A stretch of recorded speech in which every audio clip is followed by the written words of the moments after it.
अस्सलाम वालेकुम viewers, welcome back to my YouTube channel daily tips with अस्मा।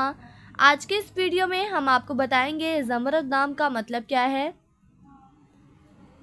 ज़मरद नाम का शुमार लड़कों के नामों में होता है। ज़मरद एक इस्लामी नाम है। ज़मरद नाम की इब्तदाई तारीख फ़ारसी ज़ुबान से निकलती है। ज़मरद नाम के अफराद के लिए खुशकिस्मत नंबर 5 माना जाता है। माहिरीन के मुताबिक ज़मरद नाम के लड़के बहुत मासूम होते हैं। ज़मरद नाम का मतलब है सब्ज़ रंग का पत्थर। ज़मरद नाम के लड़कों के लिए खुशकिस्मत दिनों में जुमेरात और मंगल का दिन शामिल है। ज़मरद नाम के अफराद के लिए मुवाफिक रंगों में सब्ज़ और बनफशी रंग शामिल है। ज़मरद नाम के अफराद के लिए मुवाफिक पत्थरों में रूबी पत्थर शामिल है। खुशकिस्मती वाली धातों में हिस्सों के हिसाब से तांबा और लोहा शामिल है। फ्रेंड्स, अगर आप अपने नाम का मतलब जानना चाहते हैं तो कमेंट बॉक्स में अपना नाम लिखें। इंशाल्लाह हम आपके नाम की वीडियो ज़रूर बनाएंगे।